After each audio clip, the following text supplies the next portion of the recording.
Muy buenas a todos, bienvenidos a Hipótesis Nula, el programa de la gente guapa. Yo estoy otra vez aquí con Álvaro y con Dani, haciendo entrada espectacular, muy Como bien. siempre. Hola, ¿Cómo ¿cuánto estáis? tiempo, ¿Cómo vamos? Ya se os echaba de Sí, menos, ¿eh? sí. Oye, al Sí. final se va a hacer famosa, la entrada, aunque sea un poco mentira, por lo de buenos días, digo, no por otra cosa. Ahora son buenas noches para nosotros, pero Bueno, claro, como luego puede ser en claro. diferido, Ya, pues esto es Ah, por los telespectadores, en diferido que nos vean, que digan, pues mira, es por la mañana, claro, buenos días. Pues lo ven claro, por la noche y dice, joder, macho, me han estafado. han estafado. efectivamente, La gente no hijos sabe Me, de des- puta. ni de me lo que habla ya. desuscribo, ¿sabes? O sea. Sí, Pues normal. me voy. Bueno, pues hoy tenemos un programita que vamos a intentar ir al toque, yo creo. Siempre digo lo mismo y al final acaba durando mucho, pero, La pero, vida. pero es lo que tenemos. Tenemos temas muy interesantes y hay que desglosarlos. Entonces, Pero lo intentamos. el primero que va a hablar voy a ser yo. Voy a hablar de reciclado de neumáticos. Luego Dani nos va a comentar un poco sobre entropía, la gran desconocida. Será para nosotros, para él no, pero bueno. Para él será su amiga, su Para mí colega. también, pero por eso he estudiado. Por eso he Pero estudiado, ¿no? tiene que estudiar porque también es Ah, desconocida. que tú estudias. Ah, vale. Y Álvaro nos va a Bueno, hablar una vez lo hice. de qué es un planeta. Entonces, bueno, pues ya está. La segunda parte de la pregunta no te la spoileo. La segunda Vale. parte del planeta, he dicho. Bueno, De la pregunta, ¿no? Ha dicho De la pregunta. pregunta. vale, es que no me entero ni. Sí, no has dicho nada bien, Fer. Sí, está claro, está claro. Voy a ver si por lo menos hablando de neumáticos, pues digo alguna cosa bien, ¿sabes? O sea, y eso, como sabéis, yo estoy haciendo la tesis en el Instituto de Polímeros en Madrid. Saludo a todos por allí. Y, y nada, que estamos trabajando en caracterizar, reciclar caucho, materiales de caucho, y el material de caucho más famoso es el neumático. Concretamente en España tengo datos de 2021, no tengo datos más actualizados. Se vendieron cerca de 16 millones de neumáticos. Entonces podemos decir que efectivamente que es una industria que incluso a un nivel local como pueda ser España, también a nivel mundial pues muchísimo más grande evidentemente, pero que está Son demasiado en muchos. auge. Son muchísimos neumáticos. Joder. Son muchos neumáticos. Son 16 muchas millones. ruedas. Y, 16 millones de y eso, neumáticos. además, eso está en auge porque es más que el año anterior y bueno, pues esas cosas siempre son buenas para la gente que hace economía y movilidad. Y eso, sin duda la industria del neumático, como os he comentado con este datito, pues es importante en España y en todo el mundo, pero otra cara de la moneda pues son los casi 200.000 toneladas. 200.000 toneladas Dios. de neumático. ¿Esos son 200 millones de kilos? 200 millones de kilos, efectivamente, Joder. de neumático que se han desechado en España. Y vosotros diréis, no, claro, habrás cogido 5 años, una mierda, en un Pero, año, en espera, 2021. ¿desechado? O sea, ¿cuenta reciclado o no cuenta reciclado? No, desechado, que han terminado su ciclo de vida útil. Ya Ah, está. pero luego se pone al El- reciclado o no. Entiendo. Eso es la parte que os voy a contar ahora. Vale. Pero sí, serían, para Ah, pasarlo otra vez a neumáticos, serían cerca de unos 4 millones. O sea, se venden como 16, pero eso, un porcentaje grande. O sea, se producen 16 y de todos los demás que siguen en funcionamiento y tal, pues como 4 se declaran cada año como más o menos. Esto varía cada año, pero se declaran cada año como desechados, como neumático fuera de uso. Y por eso está lo que decía Álvaro, pues es tan importante producirlos como gestionar correctamente esos neumáticos Yo fuera de quiero uso. llamar la atención al chat un segundo a nuestros telespectadores. Dile. Quiero que se paren un momento a pensar en los 200 millones de kilos de caucho de los que estamos hablando. Que no sé si sois conscientes del número. 200 millones de kilos. Es muy De los grande. cuales 50 millones de kilos se desechan y ya no valen. Sí. 50 millones de kilos. Mucho. Solo en España y en un Y año. está uno preocupado porque ha subido de 90 a 95. Uno, y se cree que está gordo y se ha apuntado al gimnasio. 200 millones. Sí, eso me ha pasado a mí, pero bueno. Uf. De eso hablamos otro 200 día. millones.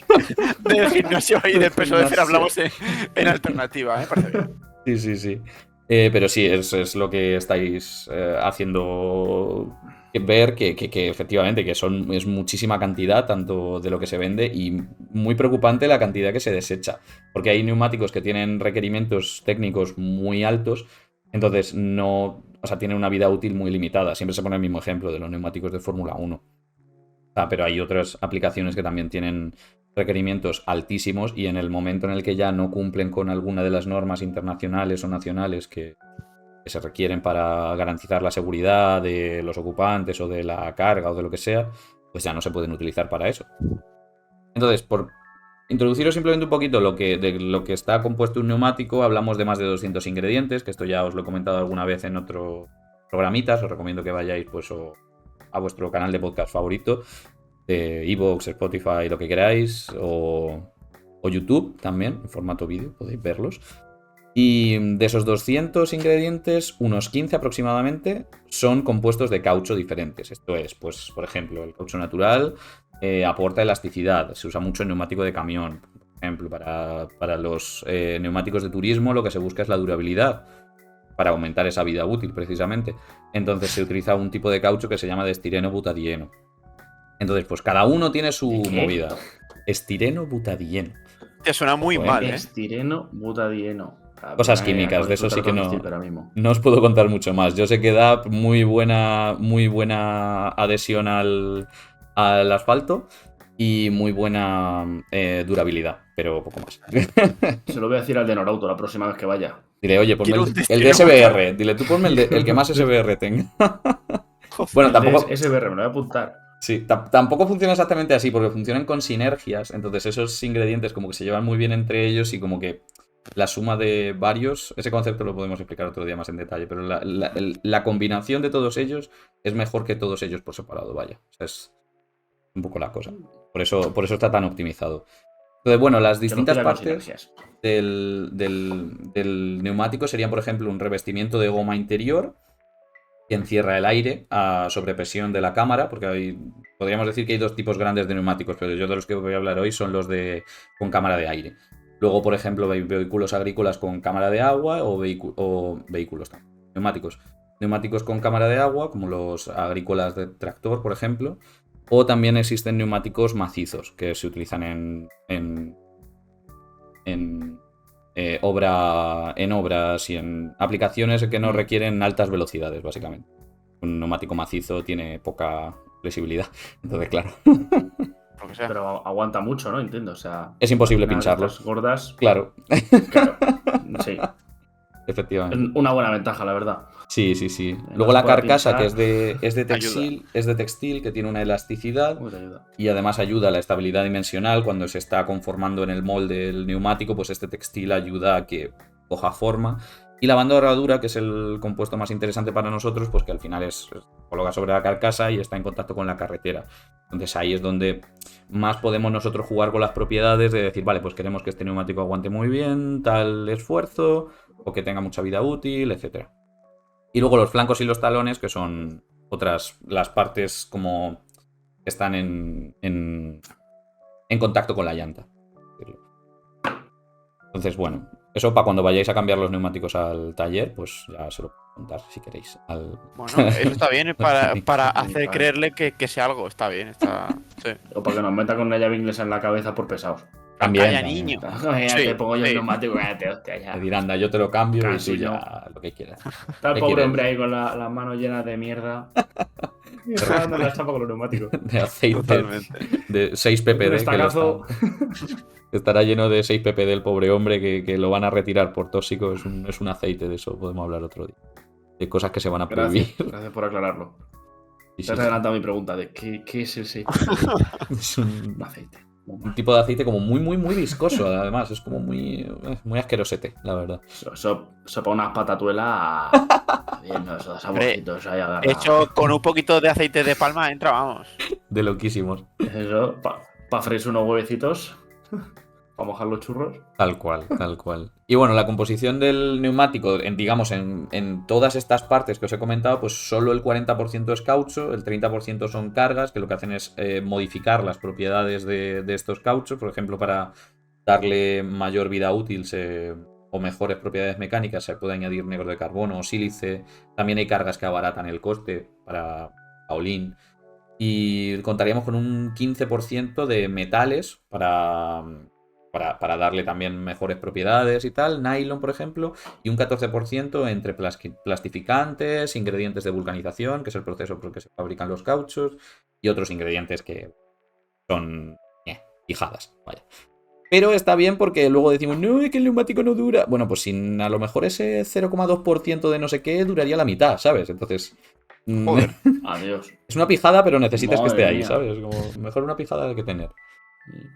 Como el acero y el hierro, ¿no? Que dicen, no, es que lleva exactamente un no sé cuánto por ciento de carbono. Si eso no es nada, ya. Ya. Pues madre mía.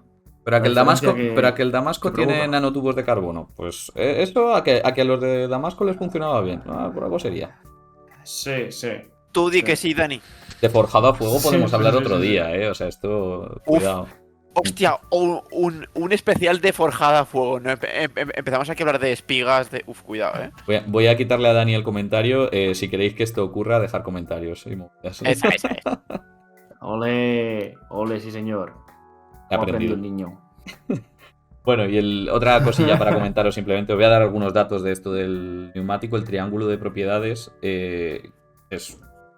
son 3 patas sobre las que se empieza a diseñar un neumático. Lo primero es que sea seguro, que tenga un consumo bajo, consumo de combustible, se entiende, evidentemente, y una durabilidad alta, por supuesto. Entonces, la seguridad la seguridad y el consumo están relacionadas con las propiedades viscoelásticas.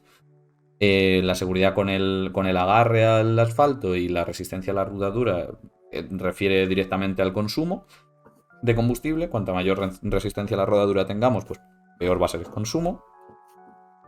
Y en la durabilidad se debe, como os he dicho, al reforzamiento. Si añadimos tipos de negro de carbono, si añadimos sílice, vamos a tener mejores propiedades mecánicas y un neumático pues, que dure más.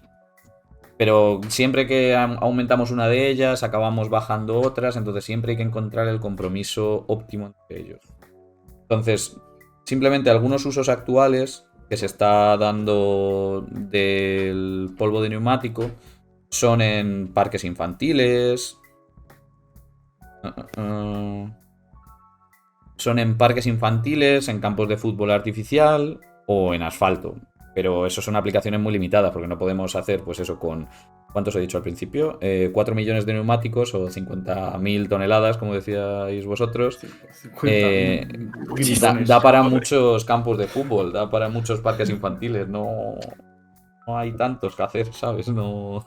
Al año. Es las placas esas que han puesto en los parques infantiles que las llevo poniendo como 20 años. Que tú te caes ahí, eso quema como muelas en vinagre. Claro. Eso es el polvo de neumático. Eso es neumático. Eso fue neumático. Que no está ni... Se creen que está blando, pero no está tan blando. Y cuando No caes está por tan la cara, blando. no está tan blando. Es que, Eso no, eso es polvo de neumático. es que es una rueda. Estoy Claro que no está hablando. francamente, Fer, muy agradecido por tu trabajo. Buen Agradezco trabajo, mucho ¿eh? los avances Sí. que estáis llevando a cabo en tu laboratorio. Hay que meterlo en algún sitio. O sea, Obligadísimo. hay que meterlo en algún lado. En las porque caras esto- de los niños lo estáis metiendo. Sois unos terroristas. Pero lo ¿Sabes pintamos. la cantidad de o sea, rodillas que se ha llevado eso? le pones un color. Así, claro. Claro, viene porque pa el disimular color la sangre. amortigua más. O sea, si es blanco, es más blandito. Claro. ¿Estáis diciendo que no? O sea, esto es un podcast de ciencia, por favor, habláis con Bueno, a ver, tú eres propiedad. el que sabe de plástico. Si tú a mí me dices que el A color ver. blanco amortigua mejor que el negro, yo te tengo que creer. Sí, pero a lo que voy es a que Yo los usos creo- son evidentemente muy limitados. O sea, no. Los campos de fútbol artificial también lo tienen, pero no lo tienen como en la parte de arriba del todo, sino en una capa intermedia. Para que, bueno, pues Una lija para camiones, es eso. no ocurra la lija de camiones. El efecto lija de camiones, efectivamente. El famoso efecto lija de camión. Porque, pues al final es eso, es neumático que simplemente lo has machacado, lo has triturado. Entonces sigue teniendo esas propiedades, sigue siendo duro. O sea, un neumático cuando hasta el final de su vida útil le salen esas grietecitas y se vuelve muy duro. Toda la elasticidad la ha perdido. Y cuando lo utilizamos en estas aplicaciones sin darle un tratamiento químico o sin hacerle nada, pues así es. Y el pobre Dani se deja la cara, el pobre. O sea, Es el, escucha, ahora que está duro, lo ponemos debajo del columpio. Cuando está hablando, no. Ahora que está duro. yo Ahora creo que sí. a Dani le ha No, tenido no, que pasar no. algo con los parques infantiles, ¿eh? O sea, no... Eso, hablamos otro día de eso. Otro día. Vale. Y nada, Ay, simplemente No para... cree usted que no, tú ponlo. Como eso ya está más que inventado, La el- risa que nos vamos a echar.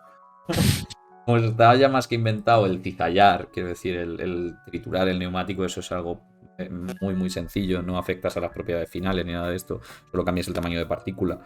Pues lo que se ha hecho es investigar diferentes tipos de reciclaje. Este que os he mencionado es el reciclaje primario, que es, bueno, pues es más sencillo conceptualmente.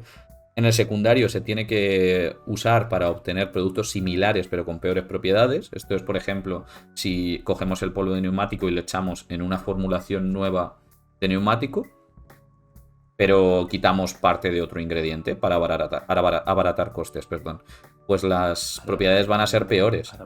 Arabatar. Las propiedades obviamente van a ser peores, porque no estamos haciéndolo con la fórmula óptima.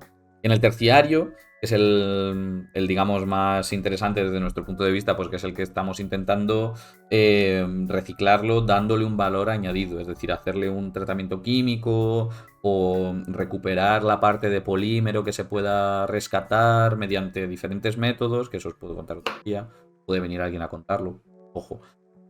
Alguien que sepa más que yo de esto, quiero decir. Cuidado. Encontrar diferentes aplicaciones en las que sí que pueda tener propiedades como mínimo iguales o incluso mejores que las que tenía en su vida como neumático. Hacerlo en lugar de un residuo, una materia prima.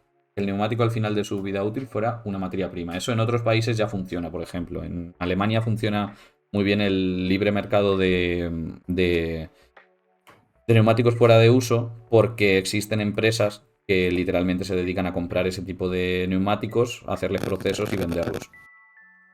Entonces, pero aquí en España no existe esa demanda. Y el cuaternario sería simplemente la valorización energética. Literalmente lo quemas, capturas los gases, muy importante. Está prohibido quemar ruedas por algo. Se puede liar. O sea, está prohibido quemar ruedas por algo. Para realizar... Si veis un humo negro que como que huele raro, que os hace sentir mal, igual eso a la atmósfera no tiene que ir. Ni a la atmósfera ni a tus pulmones. O sea, no tiene que ir a ningún lado. Porque además a la atmósfera algunos no van porque son más pesados que el aire. Entonces se te quedan a ti. Se te quedan. ¡Oh, qué es rico! Mucho peor. Eso no sale de tus pulmones. Es malo. Eso se queda ahí atrancado y no veas para sacarlo. Siempre. Si algo se nos tiene que quedar claro de todo esto que os he contado, olvidad todo lo demás, pero no se queman neumáticos. No se queman Correcto. No ni hay neumáticos, chicos. Pero es una forma de reciclaje también. Eso es a lo que voy. O sea, si se hace de forma controlada, rescatando todos los gases en un centro especializado, evidentemente, no tú en tu casa. No, en las fiestas de los pueblos no. Se puede aprovechar para valorización energética. Entonces, es una opción de reciclaje también. No la mejor, porque estás literalmente usándolo como combustible. Entonces, como, a ver, yo qué sé, el neumático. Un churrasquito. Nos lo hemos currado al principio de su vida, nos lo curramos. Y ahora, al final de su vida, le metemos fuego. A ver, igual se puede aprovechar de alguna forma mejor que eso. Mejor que meterle fuego. ¿Sabes? Vamos a intentar currárnoslo un poco más, ¿sabes? Pero bueno, ahí ya depende de un poco... Al final depende un poco de mercado, porque como se regula todo de esta forma, tiene que ser rentable para las empresas, tiene que ser ventajoso, las regulaciones tienen que ser con sentido, todo... Eso no es un tema sencillo, vaya. Pero lo que estamos intentando buscar es básicamente nuevas formas de poder sacar productos nuevos o productos iguales, pero más baratos. Porque llevan polvo de neumático en lugar de ingredientes vírgenes. Y hasta aquí mi TED Talk. No, está curioso. Oye, una pregunta. Si hay preguntas en el chat para otro programa o... Depende cómo vayamos de tiempo. Llevamos... No. Vamos mal de tiempo hoy, o sea que... Ya. O sea que dejadnos las preguntas en el chat y las respondemos en el siguiente. Eso es. Las rescatamos ahora. Álvaro, que las ha visto, si las puedes rescatar, porfa. Sí. Las respondemos. Luego miramos, si no, a las malas. En el siguiente. Dani, cuéntame. Hola. Y estamos. Pasa. A ver. Yo voy a hablar de un tema que tiene un poco que ver con lo de Fer, pero ¿cómo tiene que ver con eso? Os lo cuento. Hay un programa en el que lo conté.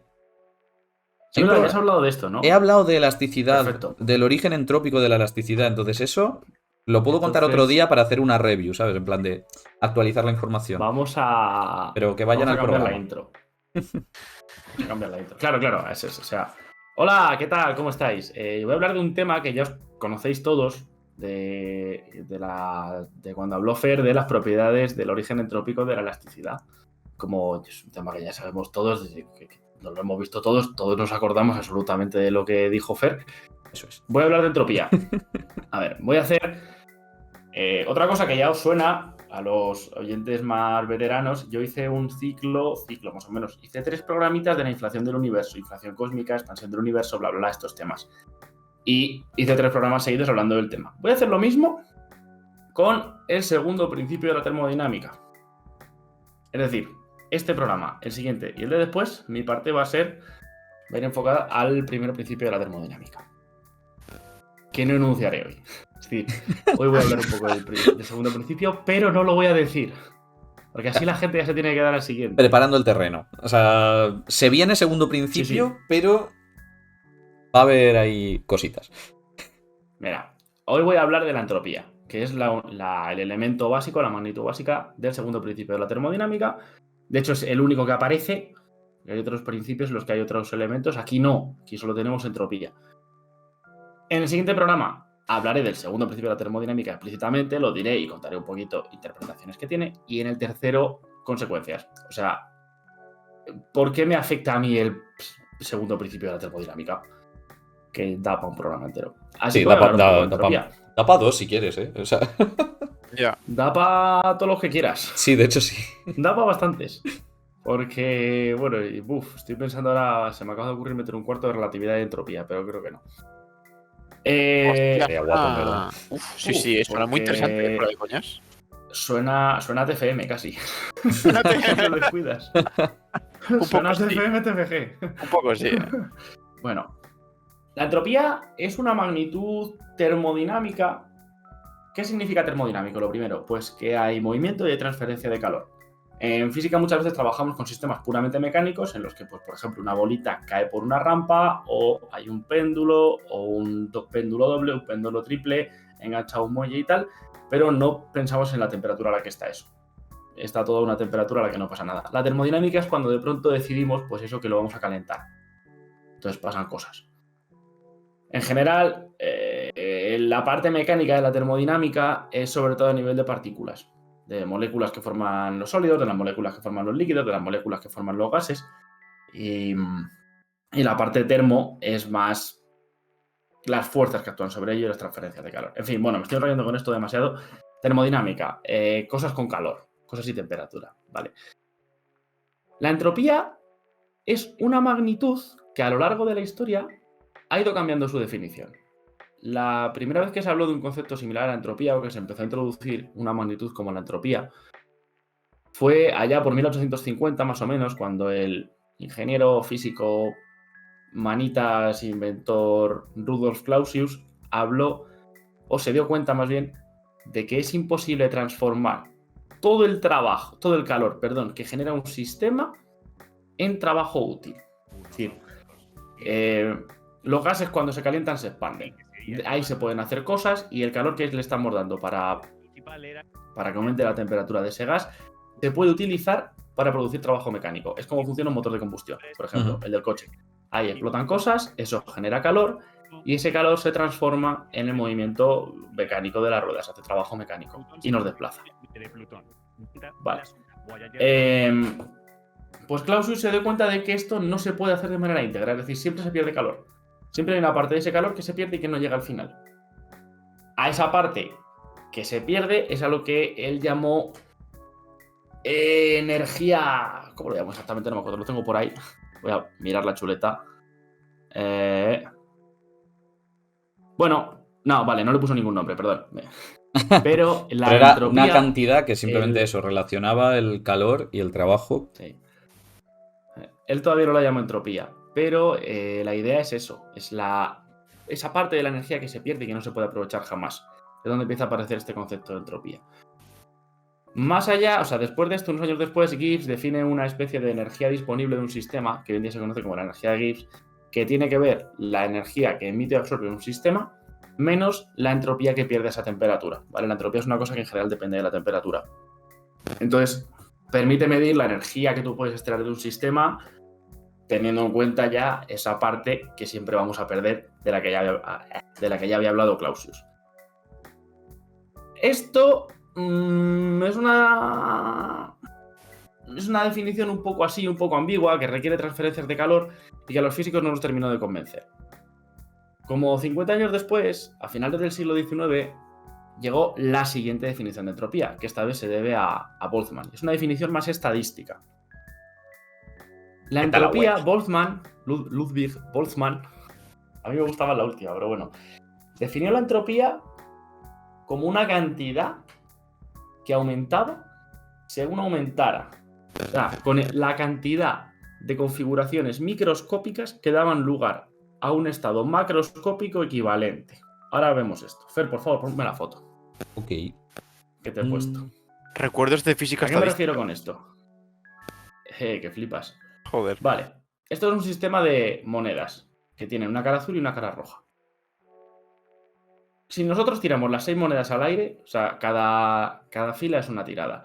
Si tiramos las 6 monedas al aire y solo nos preocupamos por el número de caras rojas y caras azules que salen, pasa que la configuración de arriba, todas las monedas rojas, es muy complicada de obtener. El estado macroscópico es todas rojas, el estado microscópico, o sea, hay un único estado microscópico que dé lugar a todas rojas, que es cada una roja, evidentemente. Las dos siguientes columnas, bueno, este primer estado sería un estado de mínima entropía, ¿vale? Porque es la que tiene el menor número de estados microscópicos que dan lugar a ese estado macroscópico. El de Las todas dos siguientes rojas. filas... El de todas rojas, no el que se ve en El la de todas pantalla, rojas. ¿no? No, o sea, cada fila es un estado, perdón. Vale. Ah, es cada fila. O sea, vale. Claro, sí, perdón. Creo que bueno, lo he dicho. Quería decirlo.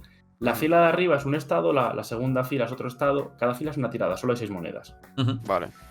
Las filas 2 y 3 son equivalentes, porque ambas son todas rojas menos una azul. Entonces, son el mismo estado macroscópico. Todas rojas, salvo una que es azul. Ahí hay dos maneras de conseguirlo, pero hay muchas más. Es decir, si nosotros ponemos la que queramos azul, pues tenemos el mismo estado. Hay 6 posibilidades, o la primera, o la segunda, o la tercera, o la cuarta, o la quinta, o la sexta, azul. Y son todos el mismo estado macroscópico, aunque a nivel microscópico sea el mismo, pero sean diferentes. Como hay 6 configuraciones chiquititas que dan lugar a la misma grande, eso tiene un estado de entropía mayor. Es más probable. La cuarta fila, 3 azules y 3 rojas, en realidad es la más probable de todas. Porque es la que podemos ordenar de más 3 maneras. rojas, 3 es lo más azules. probable que puede ocurrir. 3 rojas, 3 azules, efectivamente. Y la última le he puesto un poco de ejemplo de volver a un estado de mínima entropía. La última es todas azules, que es exactamente igual de posible que todas rojas. Muy poquito. Pregunta, perdón. Exactamente igual de Dime. posible, pero estado diferente, ¿no? La primera y la última. Sí, es otro estado diferente, Claro. pero la probabilidad que tiene es la misma. La entropía que tienen esos estados es la misma. En La esta mínima. interpretación estadística, la entropía se relaciona a la mínima, efectivamente. La entropía viene a ser una medida de la probabilidad de que un sistema se encuentre en un estado macroscópico determinado. Otro ejemplo típico es pensar en todas las partículas de aire que hay en la habitación en la que estáis ahora mismo. Ujú. Puede ocurrir que en un momento estén todas concentradas en una esquina de la habitación. Puede ser. Puede ser. Pero es el estado Lo de que la pasa es segunda que fila. mucho más probable. Bueno, de la primera De incluso. hecho, es el estado de la primera. La primera, perdón. Sí. Hay una única manera de organizar esas moléculas a nivel microscópico para que estén todas ahí. Ahora, para que el aire ocupe toda la habitación, hay una cantidad ingente de maneras de colocar las moléculas. Oh, joder, menos mal que Este susto. ejemplito son 6. Pero, bueno, Álvaro, ahora de pronto se te puede ir todo el aire para allá. De repente, No, si, ¿Cómo te empieza si a dar mientras algo? hablo se me va la voz, ya sabéis por qué es. Peor, que Empieza se a hacer vayan así. los fotones y se le vaya la imagen de la cámara. Bueno, ahora no se pasa vaya nada la porque no se vida. nos ve, pero... Se me vaya en la vida en general. Pero es que, Si se te va la vida no pasa nada, pero si date se te cuenta va la también, cámara... Fer, que si... Pues si se le va el aire, se le va el sonido. Eso es Eso es lo cierto. peor. Tal Y si cual. se le va todo, ya la hemos cagado. A ver si se le va a desconectar el micro y no vamos a pensar que se está muriendo, ¿sabes? Claro. Pobre muchacho. ¿Quién no va a hablar ahora de... Total. Didi. No, de que quién no va a hablar ahora de Claro, planetas, decía, claro, perdona. claro. No. Ya. Sería una pérdida tremenda, la verdad. No te ¿Vuelvo a pongas. la general o me quedo aquí, Dani? No, espera, quédate aquí un segundito. Ok. Bueno, en realidad no, da igual. vuelvo a la general. Lo que digo, esta definición de entropía tiene que ver con la cantidad de maneras que tenemos de organizar un sistema a nivel microscópico para que dé lugar al mismo sistema macroscópico, a lo grande. Es una interpretación que generaliza un poco la anterior, es decir, la anterior de Clausius, la de la energía que se pierde, está contenida aquí también, se puede llegar. No me quiero meter mucho en detalles técnicos, pero está incluida, esta es más grande, se puede aplicar a más casos, ¿vale? Unos años después de esto, de hecho, bueno, esta es la más aceptada habitualmente, porque además permite enlazar la física de las partículas chiquititas, se puede hacer también con física cuántica, con fenómenos macroscópicos, entonces ayuda muchísimo y permite deducir ecuaciones que en principio eran experimentales, que se obtienen a través de experimentos, se les puede dar una justificación. Entonces es bastante chula y es de las más utilizadas. De hecho, los físicos es la que solemos utilizar como definición básica de entropía. La cantidad de microestados que dan lugar a un macroestado. A mediados del siglo pasado llega la tercera definición de entropía, que se debe a Shannon. Y es la entropía de Shannon. Shannon era un señor, Claude Shannon, que trabajaba en un laboratorio de Telefónica, de Graham Bell. Y hubo un momento en el que se empezó a preguntar qué cantidad de información se perdía en cada llamada telefónica. Porque claro, tú hablas por teléfono, emites unas ondas, una energía tal, y parte de eso se pierde. El mismo razonamiento que había hecho Clausius antes. Es decir, hay energía de este calor que no se está convirtiendo en trabajo, se está perdiendo algo. Shannon tuvo la misma idea, pero con la información de una llamada telefónica. Entonces él se puso a estudiarlo, sacó un artículo matemático, y dio una fórmula que más tarde von Neumann, un matemático famoso del siglo pasado, bueno, famoso sobre todo entre los físicos porque hizo muchas cositas que nosotros usamos y que nos vienen muy bien, como las condiciones de contorno de física cuántica y no sé qué más historias de física cuántica. Bueno, pues este señor identificó la fórmula que había obtenido Shannon con la fórmula de Boltzmann, que se utilizaba anteriormente, la que os acabo de contar. Porque era muy curioso y en un intercambio que tuvieron de palabras tal, le dijo, oye, llama a esta cosa que has descubierto entropía, porque mira, es que lo mismito que estoy. Lo mismito. ¿Qué pasa? Lo mismito. Solo que esta vez lo que mide es la pérdida de información de un sistema. Es un concepto un poco más vago, y de hecho se dice que una de las cosas por las que von Neumann le dijo que utilizara este término es porque como nadie tiene muy claro qué es la entropía, ni nadie tiene muy claro cómo se define la información o cómo se mide la información, en cualquier discusión iba a tener ventaja, porque iba a ser muy difícil rebatirle que no fuera lo mismo. O sea, claro. Eso luego nos ha llevado a verdaderos quebraderos de cabeza durante el siglo pasado, pero bueno. Y al igual que pasaba con la definición anterior respecto a la de Clausius, esta definición en términos de información generaliza y se puede aplicar a más sistemas que la anterior. Vale, o sea, una cosa guay de esto es que las definiciones van como ampliándose cada vez más. Como si al principio hablamos de... Yo qué sé, pues imaginaos términos de animales. Empezamos a hablar de perros y hablamos de labradores, solo labradores. Luego hablamos de perros en general, pues los labradores están incluidos. Y luego pasamos a hablar de animales. Esto sería como las tres definiciones de entropía. La de Clausius habla solo de labradores. La de Boltzmann hablar de perros en general, dentro de los cuales están los labradores. Y esta última de Shannon sería como hablar de animales, dentro de los cuales están los perros y dentro de los cuales están los labradores. Está todo incluido. Y por último, la que a mí más me gusta es que la entropía es una manifestación macroscópica de una flecha del tiempo fundamental. Esto tiene que ver con el segundo principio de la Sí, dale. Así que me voy a meter más en esto en el siguiente programa, pero lo quiero dejar aquí un poquito ya dicho. Pero bueno, hay ciertos fenómenos macroscópicos que en realidad tienen que ver con el estado microscópico o con algo microscópico propio del sistema. Son fenómenos emergentes. Por ejemplo, la temperatura. La temperatura de un cuerpo en realidad es una manifestación macroscópica promedio de la velocidad que tienen las partículas de ese cuerpo. Lo que pasa es que nosotros, como no vemos cada partícula, percibimos una cosa como global, que es la temperatura, pero viene de un fenómeno microscópico. O la presión de las paredes, la presión en una caja, que es el número de golpetazos que están pegando las partículas de un gas contra las paredes de la caja. Pues la idea esta es que la entropía viene a ser un poco lo mismo, pero viene de una flecha del tiempo fundamental. Es decir, de que el tiempo a nivel fundamental, a nivel cuántico, al nivel más puro y más bajo de la realidad, existe una flecha del tiempo. Existe unos órdenes de causalidad, una relación causal que no se puede romper. Y la entropía es como esto se manifiesta a grandes escalas. Esta interpretación no es de las más famosas, no es de las más extendidas. De hecho, creo que hay gran parte de la comunidad física que ni siquiera es consciente de que esta existe. Sí, pero no, pero de otra manera. De otra manera, lo contaré un poco en el siguiente. No, pero está muy bien El porque, segundo principio de la termodinámica tiene mucho que ver con el tiempo también. Que está porque guapo. llamar Y flecha no del sé si la gente se lo tiempo. plantea de esta manera. Digo que Dime. tiene mucho sentido porque llamar flecha del tiempo al principio de causalidad, o sea, es algo como muy lógico de asumir, de decir, No, claro, es eso que es sabemos, equivalente. es que no podemos predecir efectos sin causa. Es que es algo Claro. que tenemos que asumir de todas. Entonces, basarte en ello y hacerlo de ello, o sea, un pilar, por así decirlo, una asunción, es también como le pasaba Eso a es. Shannon, es difícil de discutir. Sí, porque todo el mundo ve que el tiempo va para adelante. O sea, eso es una cosa que ocurre.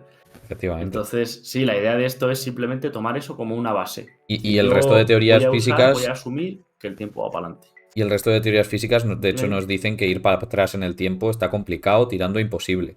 Entonces, Sí, está prohibidísimo. claro, está ahí. Está avalado por años y Entonces, años de estudios teóricos de también. que sabemos que el tiempo va para adelante. Eso es. Estamos Es muy una cosa muy seguros, curiosa, porque no todas las únicamente leyes por la experiencia, físicas porque, joder, funcionan lo igual. dices así, lo decimos así, es como, claro que el tiempo va para adelante, evidentemente. Y es como, no, es que se ha comprobado. Es que no es Sí, sí. que no es que lo diga Sí. yo. Que es que Que sea. las teorías prohíben ir para atrás. Que no se puede, que incluso las mates lo prohíben. Y hay experimentos también que lo han dicho y es como. Ah, esa es. Sí. O sea, pero en realidad está prohibido dar la vuelta. Ujú, eso es.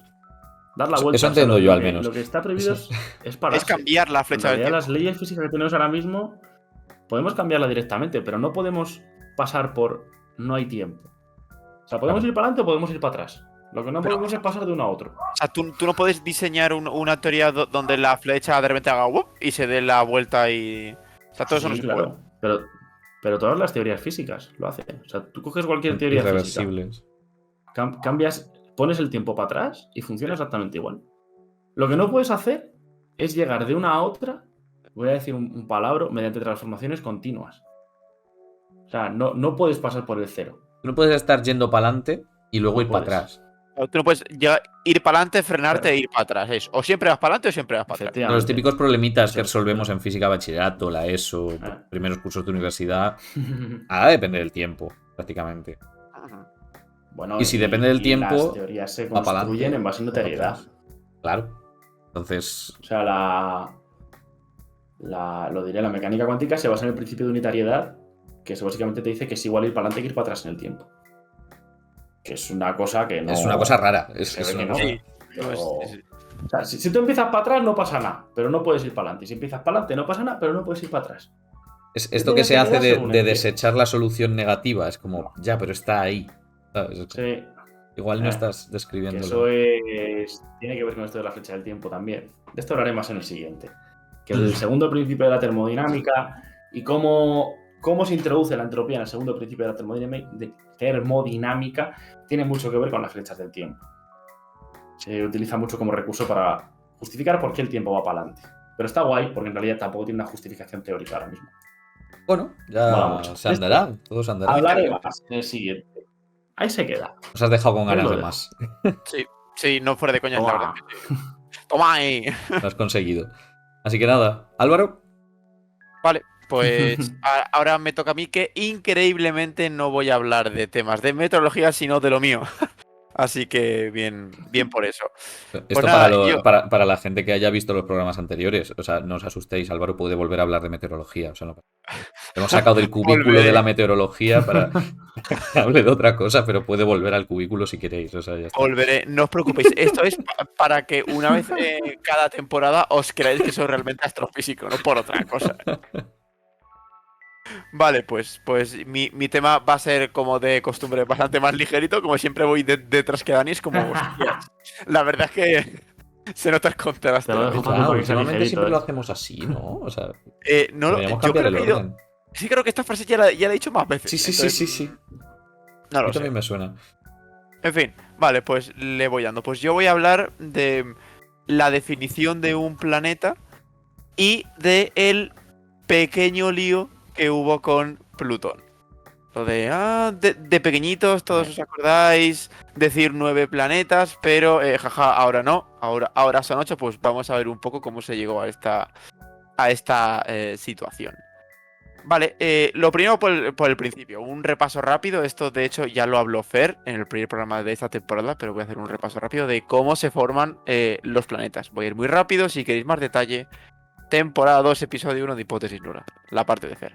Vale, pues básicamente tenemos una nebulosa que está por ahí campando a sus anchas en el medio interestelar, en el espacio, y pueden estallar algunas supernovas, de las cuales también hablamos en un capítulo de Hipótesis Nula, y esas supernovas crean ondas de choque que van apretando el material. Pues esa manera de apretar el material poco a poco se comprime y se crean lo que se llama regiones de formación estelar, que es la misma nebulosa, más apretadica, y como está tan apretada, hay zonas en las que se pueden empezar a formar protoestrellas, o sea, cosas que se empiezan a calentar y a fusionar hidrógeno. Luego, digamos que una vez se empieza a formar la estrella, todo el material circundante se desgaja, o sea, no literalmente, pero ya empieza a ser como un sistema propio. Entonces, poco a poco el material va cayendo y se va creando un disco protoplanetario, que es la estrella y el material girando alrededor tranquilamente. El campo magnético de la estrella hace que el material, bueno, junto a la conservación del momento angular, bueno, todo eso habló Fer, hace que se quede como un disco. Entonces, de ese disco es donde van a nacer los planetas. Ese disco poco a poco se va a ir comprimiendo, porque se va a ir como haciendo bolitas con la acreción, que es la... ¿Cómo decirlo? Es la manera en la que ahora se cree que se formaron la mayoría de los planetas. Poco a poco se va acretando material y más material y más material, hasta que plof, tenemos un planeta. Vale. Igual que el Sol, pero más chiquito. Sí. El mecanismo es el mismo, Sí. pero a menor escala. Sí, pero tienes que estar rotando Una algo pequeña. más tocho que es una estrella. Claro. O sea, es que el Sol solo... Bueno, iba a decir el Sol solo puede haber uno, pero en realidad no. Entonces, bueno, yo me callo, perdón. Hay sistemas con más de un sol, hay muchas cosas de las que si queréis puedo hablar también, de varios tipos de sistemas que hay, que es bastante interesante. La cuestión es que, claro, con todo esto, poco a poco se fueron descubriendo más y más planetas, entonces había que crear una definición de planeta. Entonces, ¿qué pasa? En 2006 se creó la definición de la Unión Astronómica Internacional, que es que para que un cuerpo sea denominado un planeta, tiene que cumplir 3 cosas. 1. Que orbite alrededor de una estrella. 2. Que posee suficiente masa como para tener aproximadamente una forma redonda, esférica, no tiene que ser exactamente redonda. Y 3. El objeto tiene que dominar gravitatoriamente su vecindad. ¿A qué me refiero con eso? A que tiene que tener la órbita limpia de partículas, que sea el cuerpo grande el que domine y el que haga que tenga pues todo el espacio limpio por ocupar más. Entonces, claro, ¿qué pasó? Aquí entramos con Plutón. Plutón se descubrió en 1930, entonces pensad que desde 1930 hasta 2006 se estuvo diciendo siempre: el sistema solar tiene 9 planetas: Mercurio, Venus, Tierra, hasta Plutón. Entonces, 70 todo el mundo, años, ¿eh? es que son muchísimos años. Entonces, ¿qué pasó? Que Plutón tiene, o sea, ya desde el principio, si tú lo miras fijamente, tenía propiedades que decías, hostia, ¿esto es un planeta o no? Lo que pasa es que la gente se la aprendió de memoria y ya acabó siendo canon, básicamente. Pero Plutón está a entre 30 y 48 unidades astronómicas del Sol. Una unidad astronómica es la distancia de la Tierra al Sol, o sea, está muy, pero que muy lejos, está más allá de Neptuno. Tras 248 años en dar una vuelta alrededor del Sol, que es una barbaridad. Y rota, o sea, un día de Plutón son como 6,4 días, que eso ni tan mal. Pero 248 años, o sea, si tú vivieras en Plutón... O sea, lo de 6,4 días me lo como, pero porque me has dicho antes lo de los 200 años. ¿Dónde va? Pero es que es una barbaridad. O sea, pensad que la persona que más ha vivido en la historia de la humanidad, que son como 130 años, una barbaridad así, o 120 largos, solo vería medio año Plutón. Increíble. Literal. O sea, es una barbaridad. Media vuelta al sol. Pero bueno, o sea, estos son datos. O sea, esto, pues un planeta puede tardar más o menos, Sí, y cuanto más lejos, eso más no te va a hace tardar. ser más o menos planeta. No te hace ser raro, digamos. Pero, ¿qué pasó? Que Plutón cuanto más se observaba, más cosas raras se sacaban de él. Por ejemplo, se descubrió que tenía una luna, que era Caronte. Entonces, ¿qué pasa con esta luna? Que tiene la mitad de la masa de Plutón. Y ahí dices, a ver, si Plutón tiene una luna que es la mitad que él, igual su vecindad no la domina gravitatoriamente. Igual hay cuerpos de la misma, digamos, El del mismo mismo orden orden de de magnitud magnitud. de Plutón que, que a ver cómo va esto. Pero bueno, todo esto se seguía enseñando en los colegios y ya no había ningún No ha problema. hecho la tarea, Plutón. ¿Qué No, pasó? no ha hecho los deberes. No barrió. En la habitación ha hecho unos zorros. Claro, y ya, Vale, al para final, ¿qué hacerte una pasa? leonera, Pues que te te degradan. quitan el Había carnet del mucha- planeta. Había mucha entropía en su órbita, Mucha entropía. entonces... Claro. Han dicho, Entonces, fuera, nada, castigado. Guarro. ¿qué pasó? Que cuanto más se investigaba Plutón, más propiedades raras se sacaban. Por ejemplo, tiene una órbita súper excéntrica. ¿Qué quiere decir excéntrica? Que en vez de, al dar la vuelta alrededor del Sol, su forma es un círculo, o sea, digamos que a la hora de dar la vuelta alrededor del Sol siempre está a la misma distancia del Sol, es más achatada. Y diréis, bueno, ¿cuánto de achatada? Es que durante, creo que es un sexto del recorrido de Plutón, Plutón está más cerca que Neptuno del Sol. O sea, las órbitas de Neptuno y Plutón, o sea, no se cruzan, porque Plutón también digamos, tiene mucha inclinación con el resto de los planetas. O sea, si todos los planetas están Tiene de en un todo. plano... ¿Qué has dicho? Que tiene de todo el pobre. Tiene de todo. O sea, No, ya, claro. Que Plutón le ha tocado todo. Le has tocado toda la lotería. Entonces, Plutón, durante 20 o 30 de sus... O sea, perdón, que me estoy liando. Plutón llega a estar más cerca que Neptuno del Sol, lo cual es un poco raro. El resto de los planetas siempre Neptuno está por detrás de Urano con respecto al Sol. Siempre pasa igual, pero Plutón no. Y además Plutón está en un plano distinto. O sea, si tú miraras el sistema solar de canto, con todos los planetas, lo verías que más o menos están a la misma altura. Pero Plutón también se desvía. pero es que es Entonces, la única lotería que tiene el Plutón, ese dato último que has dado, de que tiene el plano desviado, para que no se haya chocado ya con Claro, Neptuno. si no se hubiera estampado contra Neptuno, pero Claro. bien guapo, además. En plan domingo en la tarde con No, los choques, los coches, Los choques de coches de choque. choque. O sea, lo Iba a acabo de decir, leer del chat. en los O sea, choques de coche. no es mi chiste, es del chat, pero sí, sí. O sea, Gracias, sería chat. literalmente Gracias, chat. eso. Entonces, Mandadle ahí es flexiones. donde entra el conflicto de ¿tiene realmente la órbita limpia? Sí, porque está para lado, porque no hay nadie donde está él. Pero si estuviera en el plano, no estaría limpia. Sí, totalmente. Entonces, claro, se iban sacando más propiedades. Y era como... Qué raro, ¿no?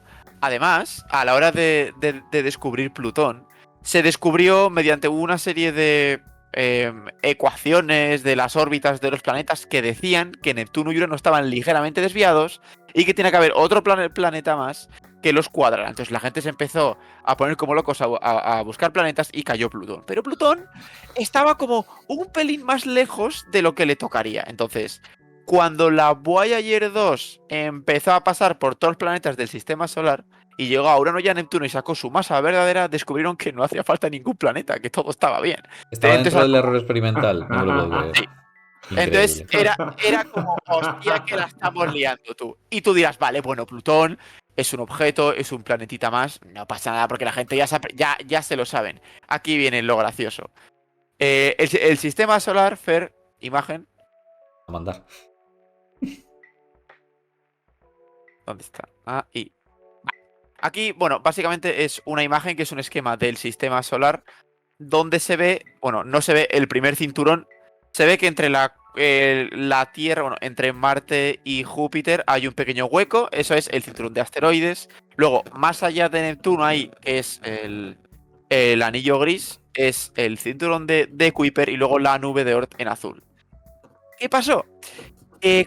Conforme los avances experimentales fueron tirando para adelante, se empezaron a descubrir más cuerpos que eran de un tamaño sospechosamente parecido a Plutón. Fer, ya puedes quitar la imagen. Sospechosamente parecido. Claro. Entonces se Sospechosamente empezaron a parecido. sacar planetas y era como, vale, son muy achatados, no cumplen la definición de planeta, o son mucho más pequeños que Plutón, así que, buah, ningún problema, todo muy bien por aquí. Hasta que en 2005 se lió. Porque descubrieron Eris, que se creyó que era un planeta, en medio del cinturón de Kuiper, que era más grande que Plutón. Entonces dijeron, hostias, ¿y por qué entonces Plutón sí y Eris no? Entonces se empezaron a reunir astrónomos porque en el 2005, del 2003 al 2005, se empezaron a descubrir más teóricos planetas que estaban dentro del cinturón de asteroides de Kuiper. Entonces era como, tenemos un problema. Tenemos un problema porque ahora ya no hay que aprenderse 9 planetas, hay que aprenderse 14. Y van a ir a más. Bueno, el Y problema ya no es- creo que fuera aprenderse. A ver, ese es uno de los problemas, ¿no? Pero la cosa es, estaban descubriendo un montón de objetos en poco tiempo y había que clasificarlos. Claro, claro. Porque Eso el sí que es una concepto de movida. planetas estaba quedando. Bueno, ese era el motivo importante. Pero claro, es que llegó un momento en el que parecía que te ibas a tener que aprender 14 o 15 planetas. De hecho, se descubrieron Eris, que es el que he mencionado, Ceres, en el cinturón de asteroides, entre Marte y Júpiter, Makemake y Haumea. Nombres que, bueno, son de Makemake. distintos. Sí, Makemake es objetivamente gracioso. ¿Qué pasó? Viendo cada vez más objetos, entonces dijeron, a ver, aquí hay que ponerse en las pilas. Se reunió la Unión Astronómica Internacional y dijo, ¿qué hacemos? ¿Cómo lo gestionamos? Y fue gracioso, porque hubo debate, porque tardaron varias reuniones en decidir que era un planeta. Porque la gente, porque los científicos les costaba mucho, porque había científicos que le habían piñado tanto cariño a Plutón, y esto es cierto, que no lo querían degradar como planeta. Entonces, en las primeras reuniones del 2003, empezaron, a ver, ¿qué hacemos? ¿Y si cogemos una definición? Pero vale, venga, va, en esta entra Plutón, y se veían que entraban un montón más. Y era como, la estamos liando. Hasta que en 2005, cuando apareció Eris, dijeron, venga, va, se acabó la puta broma. En 2006 se reunieron de verdad y dijeron, vale, vamos a crear un nuevo tipo de cuerpo, que lo vamos a llamar planeta enano. Actualmente, Planetita, para los amigos. planeta ¿Cómo? Planetita. Planetita. enano. Planetita. ¿Qué pasó? Planetita. No es canon lo de planetita, pero me gusta llamarlos así. Sí Igual lo a es. planeta enano. Lo es en este canal. Correcto. La cosa es que empezaron a meter a todos esos cuerpos que os he dicho en la categoría de planeta enano. Pero el planeta enano era la misma definición que el planeta, solo que no tenía su órbita limpia, su órbita barrida. Y adivinad quién tampoco la tenía: Plutón. Así que decidieron que Plutón era un planeta enano. Cosa que, irónicamente, no irónicamente, le enfadó a la gente porque era como, joder, ahora tengo que quitar un planeta, madre mía, tú, a ver cómo. En fin. Empezaron a vender más mapas del cielo, actualizados ahora, o sea, todo sin No, Plutón. pero sí se ve que hubo movimientos, sobre todo en Estados Unidos, pero súper locos, de California decretando el día de Plutón. Es que En los fin, estadounidenses son un poco especiales para ellos. son un poco Sí, hay que echarle de comer aparte, la verdad. A mí me llama la atención también que en base a toda esta historia que nos has contado pues han aparecido nuevos planetas, total, todo este debate que ha habido, que es un debate científico que en realidad es mega interesante y mega rico para la comunidad científica y para la humanidad en general. O sea, estamos, o sea, como aprendemos mucho, tanto los que están, quiero decir, metidos en el mundo de Astro, como para los que somos meros espectadores, porque al final dices, joder, pues es un tema de actualidad, es un tema interesante, tal. Y lo que ha quedado, o bueno, no sé, igual es una visión pesimista lo que os voy a contar, pero lo que ha quedado de todo ese debatillo en algunos círculos es simplemente, pues a lo mejor es que hay 10 planetas y es una teoría conspiranoica todo. Pero es que yo Es creo que eso como, se puede a ver, extrapolar a por todo, favor. como que la Tierra es plana, como un montón de cosas. Sí, O sea, se puede. ahí te estás metiendo en un Sí, debate. en realidad sí. Es como, es un poco triste porque dices, joder, pues Lo es que es un debate de verdad y es un debate legítimo. El de, joder, pues esto es planeta, ¿cómo lo definimos? Los problemas realmente, Álvaro nos lo ha contado de una forma graciosa, pero el problema es realmente el decir, No, o sea, vale, cuando nosotros consideremos un planeta y hablemos de planetas, ¿de qué estamos hablando? Para que nos Eso es una entendamos. cosa muy Simplemente. importante en ciencia. Entenderse es fundamental. no, pero, a ver, al final todo La esto. precisión del lenguaje. Al final todo esto nos demuestra un poco cómo tiene que ser el método científico. Que es que, pese a que haya gente que le vaya a molestar o haya cosas que no cuadren, al final, cuando los avances tecnológicos tiran para adelante, empiezas a descubrir más objetos, más tipos de objetos, planetas grandes, cuerpos redondos que son más pequeños que dices, hostia, ¿esto es un planeta o no? Mm. Al final tienes que acabar categorizándolos y clasificándolos en función de un criterio científico. No en Ya está, función de eso como es. este me cae bien, tiene que ser un planeta este, ¿no? Entonces, las Sí. cosas van a seguir avanzando. O sea, hay cuántas cosas que ahora no me sé ninguna de memoria que aprendimos en el colegio ya no son verdad. Muchas. Bastante. Muchas, muchas. Entonces, esto tiene que ir avanzando y es un ejemplo de que la ciencia y el método científico tiene que tirar para adelante, aunque hay veces que sea o que te cambie un poco la manera de pensar, pero esta es la gracia, estás descubriendo la verdad poco a poco. Estás descubriendo la Claro. verdad, literalmente. Sí, sí, Entonces, no está descubierta, estás descubriéndola. Es correcto. como, asumamos eso. Y tienes que tener muy claro de qué estás hablando y hacia dónde estás yendo. Entonces, eso. Correcto. ¿Esto es un planeta? Sí, pues lo puedo aplicar las cosas que sé de planetas. ¿No es un planeta? No, pues vamos. Claro. Ah, Parece y una luego, chorrada, pero sí por es último, importante. todo esto de descubrir planetas, de cómo descubrir planetas, si queréis, o si el chat quiere, podría hablar yo de los métodos de cómo descubrir un exoplaneta, que ahora está muy de moda, por ejemplo, todos los métodos que hay, cómo se hace, yo estaría encantado de hablar de ello. O Mira, sea aquí hay que... un si quiero ya. Y Oh, las pues ya está. preguntas de esta ya. sección, lo mismo, Oh. las vamos a dejar, Sí. las voy a dejar guardadas. Muchísimas gracias a los que estáis poniendo preguntas. Eso es. Y las responderemos en siguiente. Una parte de lo que vamos a tener que contar el siguiente van a ser preguntas. De momento, Perfecto. en las 3 creo que Toma ya. tenemos alguna pregunta, por lo menos. Pues Yo eso. encantado, de estas Sí, sí, cosas. no, yo igual. Ha funcionado, Me Dani, manda tu animando, venga, promoción venga, siempre, venga. siempre Por has fin, hecho. después de una ¡Vamos! temporada y media, Así que sí nada. funciona, macho. Lo dejamos por aquí entonces. Ya Sí, yo ya he terminado. cerramos por Creo que sí. aquí. Pues siempre Nada. agradeceros tanto a los que habéis estado en el chat en directo como los que lo veis en diferido, como Álvaro y Dani, por echarme una mano y estar aquí con nosotros. Así que nada, lo dejamos por aquí y nos vemos en el próximo.